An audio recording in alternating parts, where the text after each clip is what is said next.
With the conflict between Ukrainian forces and Russian-backed separatists well into its third year, Trump administration officials signaled as early as August their support for providing defensive lethal weapons to Ukraine. The United States stands with Ukraine. Secretary of Defense Jim Mattis met with Ukraine's President Petro Poroshenko today to discuss the ongoing difficulties in Eastern Europe. Mattis reaffirmed the U.S.'s commitment to the Ukraine.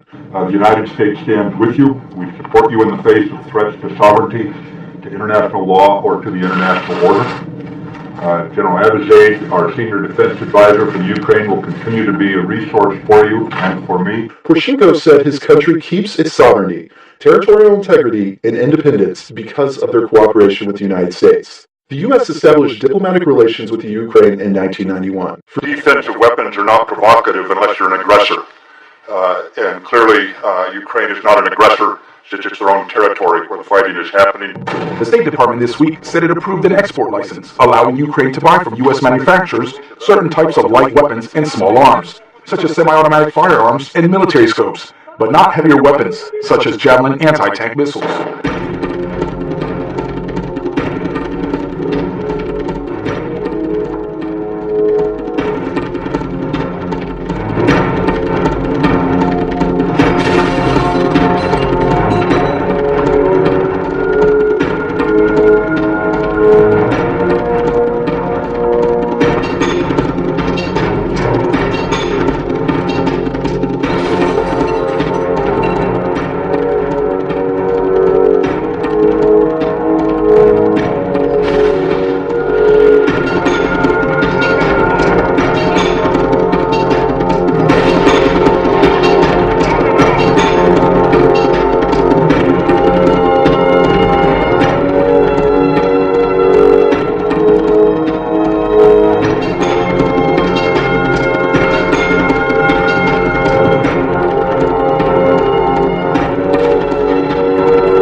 The value of the approved commercial license is some $42 million.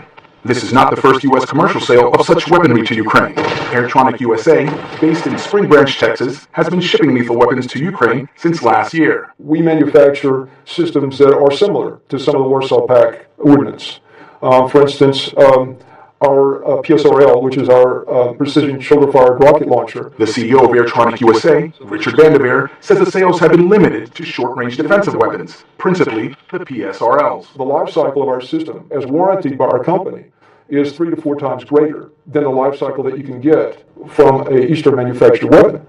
Plus, we believe our system is more accurate at greater range. Without disclosing details of his company's supply contract with Ukraine, Vanderveer says Airtronic USA's activities are closely coordinated with the U.S. and Ukrainian governments.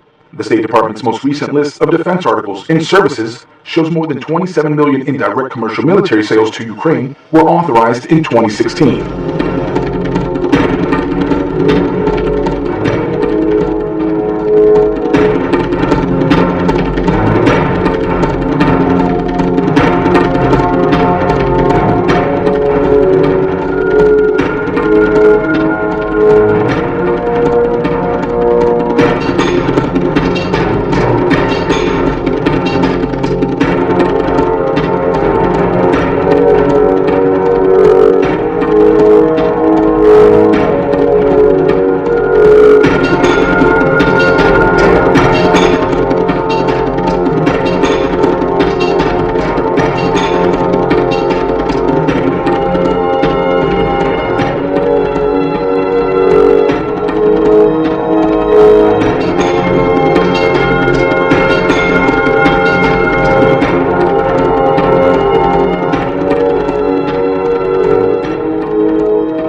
we're learning just as much from them as they are from us. Well, it's just a different perspective, different scenarios, objectives. It's just something that you can take back to your unit with you, and hopefully everyone gets better. So essentially, the first 30s was in a defense, an area defense. They dug in over a 48-hour period. It was really excellent camouflage. They dug in vehicle fighting positions, and intent was for them to exercise doing an area defense and then doing a counterattack against a near-peer enemy. I think that it's leaps and bounds. We've worked with a couple of their elements at Hohenfels. They definitely understand the importance of their mission set. They're motivated. They're definitely thankful to work with multinationals. Certain disciplines, they just show how great an organization is their ability to dig in, to build protective fighting positions and camouflage positions, and down at the individual level, the soldier discipline is there. So I think they're on glide path and they're doing really well.